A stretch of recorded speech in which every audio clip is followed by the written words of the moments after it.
இந்த ஆலய வரலாற்றை பார்ப்பதற்கு முன் புதிதாக வரும் நபர்கள் சப்ஸ்கிரைப் செய்து அருகில் உள்ள பெல் பட்டனை அழுத்தவும். அப்பொழுதுதான் நான் தினந்தோறும் பதிவிடும் ஆலயங்களின் வீடியோக்கள் உங்களுக்கு நோட்டிஃபிகேஷனாக வரும்.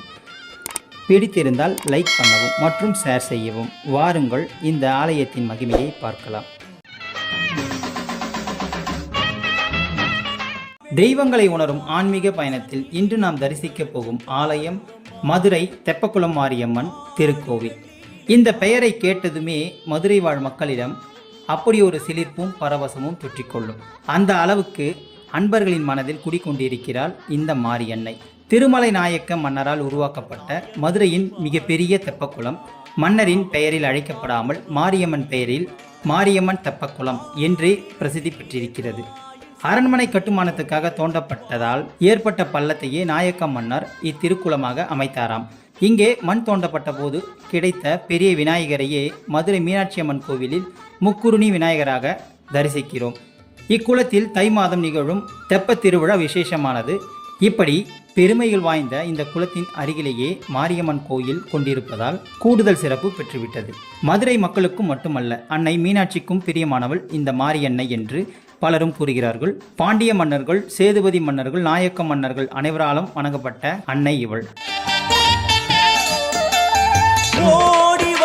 மன்னர் கூன் பாண்டியன் ஆட்சி காலத்தில் குறும்பர்கள் எனும் இனத்தவர்கள் மகிழமர காடுகளாக இருந்த இந்த இடத்தில் ஆக்கிரமிப்பு செய்து அப்பகுதி மக்களுக்கு பெரும் தொந்தரவு கொடுத்து அட்டகாசம் செய்து வந்துள்ளனர். மேலும் அங்கிருந்த இயற்கை வளங்களையும் அழித்து வந்துள்ளனர். இது பற்றிய புகார் மன்னர் கூன் பாண்டியன் கவனத்திற்கு சென்றுள்ளது. மக்களை காப்பாற்ற அப்பகுதிக்கு படையுடன் சென்ற மன்னர் ஆக்கிரமிப்பு செய்த குறும்பர் இனத்தவருடன் சண்டையிட்டு அவர்களை விரட்டி அடித்துள்ளார். அதன் வெற்றியை தொடர்ந்து அங்கிருந்து வைகை ஆற்றில் கிடைத்த அம்மனின் சிலையை வைகை ஆற்றின் தெற்கு கரையில் வைத்து வழிபட்டுள்ளார். அதிலிருந்து போருக்கு செல்லும் முன் அம்மனை வழிபட்டு செல்வதை வழக்கமாக கொண்டிருந்தார். அதனால் பல வெற்றிகளையும் அடைந்திருக்கிறார். தங்களுடைய மன்னரே வணங்கியதால் மக்களும் மாரியம்மனை பக்தி பூர்வமாக வழிபட்டு வருகின்றனர். தந்தையின் கட்டளையை நிறைவேற்ற வேண்டி தன் தாய் ரேணுகாதேவியின் தலையை துண்டித்த பரசுராமர் மறுபடியும் தன் தாயை உயிர்ப்பித்து தருமாறு தந்தையை கேட்டதாகவும் அதன்படி உயிர்த்தெழுந்த ரேணுகாதேவியே இங்கு மாரியம்மனாக கோயில் கொண்டதாகவும் ஒரு வரலாறு சொல்லப்படுகிறது. வைகை ஆற்றின் வண்டியூர் மேல்மடைக்கு நேரில் இருப்பதால் வண்டியூர் மாரியம்மன் கோவில் என்றும் அழைக்கப்படும் இந்த கோவிலில் மகிஷனை வதம் செய்வது போன்ற நிலையில் காட்சி தருகிறாள். அந்த வகையில் மாரியம்மனே மகிஷாசுர மர்த்தினியாகவும் திகழ்கிறாள் என்பதும் தனி சிறப்பு. மேலும் இடது காலின் மீது வலது காலை போட்டபடி இந்த அம்பிகை அமர்ந்திருப்பது அபூர்வ திருக்கோலம். போருக்கு செல்லும் முன்பு வெற்றியை வேண்டி மன்னர்கள் வழிபட்ட மாரியம்மனை தேர்வுகளிலும் விளையாட்டு போட்டிகளிலும் வெற்றி பெற வேண்டி வழிபட்டு செல்கிறார்கள் பக்தர்கள். அரசமர விநாயகர், பேச்சியம்மன் ஆகியோரும் இங்கே காட்சி அருள்கின்றனர். தை மற்றும் ஆடி மாத வெள்ளிக்கிழமைகள், பௌர்ணமி ஆகிய நாட்களில் சிறப்பு பூஜை வழிபாடுகளும், பங்குனி மாதம் பூச்சொரிதல் உள்ளிட்ட 10 தினங்கள் நடைபெறும் திருவிழா குறிப்பிடத்தக்கவை.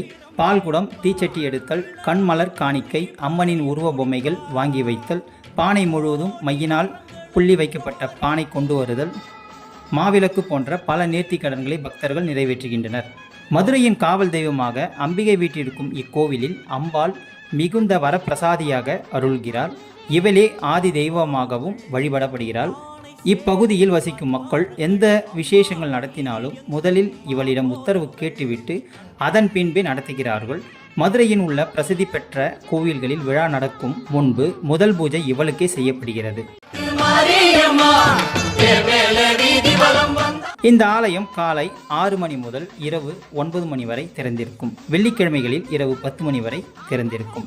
மதுரை மாட்டுத்தாவணியிலிருந்தும் பெரியார் பேருந்து நிலையத்திலிருந்தும் நகர பேருந்து வசதி உள்ளது. இதுதான் இந்த ஆலயத்தினுடைய பெருமைகளாகும். இந்த ஆலயத்தின் வரலாறு உங்களுக்கு பிடிக்கும் என்று நான் நம்புகிறேன். மறக்காமல் சப்ஸ்கிரைப் செய்யவும். மீண்டும் அடுத்த பதிவில் நான் உங்களை சந்திக்கின்றேன். நன்றி, வணக்கம்.